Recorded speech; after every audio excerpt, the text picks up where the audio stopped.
નમસ્કાર, તમે જોઈ રહ્યા છો Gujarati news YouTube channel. Viral video અને તાજા સમાચાર જોવા માટે અમારી આ ચેનલને સબસ્ક્રાઇબ કરો.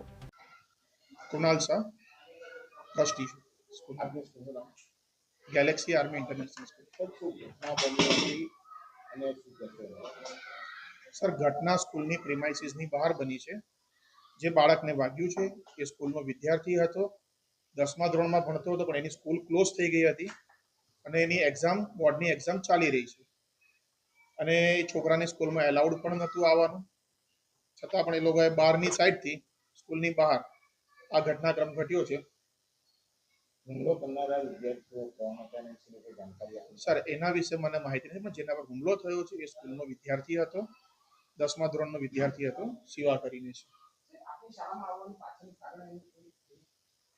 સર, અમારી શાળામાં આવવા માટે અમારી શાળામાં જ ભણતો હતો અને એના સિસ્ટર પણ અમારી સ્કૂલમાં જ ભણે છે અને એ બાળક એના પેરેન્ટ્સ સાથે કદાચ આવી હોઈ શકે. હુમલો કરવાનો કોણ છે? પોલીસ તપાસમાં સામે આવી ગયું? સર, એ તો ઇન્કવાયરી પોલીસવાળા કરી રહ્યા છે. હવે એમાં ઇન્કવાયરીમાં હવે એમને શું દેખાયું છે, કારણ કે જેને હુમલો કર્યો છે અમારી સ્કૂલનો વિદ્યાર્થી નથી અને જે સીસીટીવી ને બહારના વિદ્યાર્થી છે. જે સીસીટીવી છે, સીસીટીવીમાં શું માહિતી મળી છે, શું જોવા મળ્યું? સીસીટીવીમાં જે લોકો ધમાલ મસ્તી મારામારી કરી રહ્યા છે એ માહિતી દેખાઈ રહી છે. અંદર હુમલો કરી રહ્યા છે.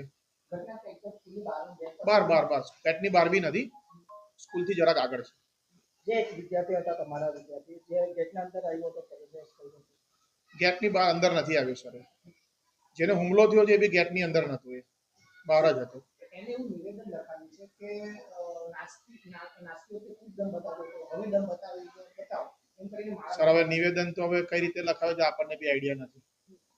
આવું કારણ આપીને મને માર્યો છે, તો એ તો અંદર એલાઉડ જ નથી થયું. અંદર તો એલાઉડ જ નથી ને, છોકરાઓ અંદર આવ્યા જ નથી. એ નાચવામાં પાર્ટિસિપેટ તો હતો જ નહીં, તો નાચવાનો તો કોઈ સવાલ આવતો જ નથી એનો, કારણ કે જે પ્રોગ્રામ હતો એ તો છોકરાઓનો હતો.